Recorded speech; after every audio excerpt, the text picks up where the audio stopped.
Assalamualaikum warahmatullahi wabarakatuh. Perkenalkan, nama saya Tutus Aprilia dari 10 Pemasaran 2 Sekolah SMKN Negeri 1 Banyuwangi. Jadi pada kesempatan kali ini saya akan menceritakan biografi salah satu pahlawan nasional yang terkenal, yaitu I Gusti Ngurah Rai. Selamat menyaksikan. Sebelumnya saya akan membahas siapa itu I Gusti Ngurah Rai. I Gusti Ngurah Rai adalah seorang pahlawan nasional Indonesia yang dikenal sebagai pemimpin perjuangan rakyat Bali melawan Belanda dalam pertempuran Margarana pada 20 November 1946. I Gusti Ngurah Rai lahir di Bandung, Bali 30 Januari 1917. I Gusti Ngurah Rai merupakan keturunan bangsawan. Ayahnya I Gusti Ngurah Rai Padjum adalah seorang camat di daerah Petang. Sejak beliau kecil, I Gusti Ngurah Rai tertarik dengan dunia kemiliter. Karena itu, beliau setelah menyelesaikan pendidikan di Malang, I Gusti Ngurah Rai kemudian bergabung dengan Sekolah Kader Militer Prayoda Bali. Ianya yang memang diisi oleh para pemuda dari kalangan bangsawan lokal.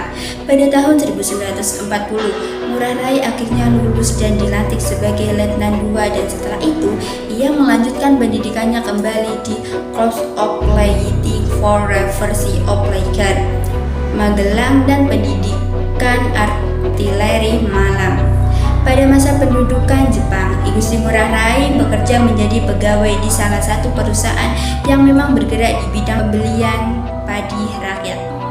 Pada masa pendudukan Jepang, I Gusti Ngurah Rai bekerja menjadi pegawai di salah satu perusahaan yang memang bergerak di bidang pembelian padi rakyat, yaitu Mitsui Fusan Haisa. I Gusti Ngurah Rai tidak bergabung dengan kemiliteran bentukan Jepang, tetapi beliau menghimpuni pemuda-pemuda di Bali dalam gerakan anti-faiz atau GAF. Setelah Indonesia merdeka pada tahun 1945, Badan Keamanan Rakyat BKR diganti nama menjadi Tentara Keamanan Rakyat atau TKR, dan I Gusti Ngurah Rai ditunjukkan sebagai Komandan TKR wilayah Sunda Kecil yang meliputi Bali dan Nusa Tenggara. Sebagai Komandan TKR Sunda Kecil, I Gusti Ngurah Rai merasa perlu untuk melakukan konsolidasi dengan pemimpin TKR pusat yang saat itu bermarkas di Yogyakarta. Sampai di Yogyakarta, Ngurah Rai dilantik menjadi Komandan Resimen Sunda Kecil berpangkat Letnan Kolonel. Kembalinya I Gusti Ngurah Rai dari Yogyakarta dengan bantuan persenjataan, beliau mendapatkan kabar bahwa Belanda tidak menduduki Bali dengan mengaruhi raja-raja yang ada di Bali. Bersama Cium Warana, pasukan kecil yang dibentuk oleh I Ngurah Rai pada tanggal 18 November 1946 yang menyerang Tabanan dan berhasil membuat satu detasemen Belanda bersenjata lengkap lainnya. Pertempuran tersebut dilatar belakangkan dengan kekecewaan I Gusti Ngurah Rai atas hasil dari diplomasi antara Belanda dan juga pemerintah Indonesia. Dalam perjanjian tersebut, pemerintah Belanda mengakui bahwa yang kekuasaan Indonesia yang meliputi Pulau Jawa, Madura, dan Sumatera, akan tetapi Bali hanya diakui menjadi bagian dari negara Indonesia Timur buatan Belanda.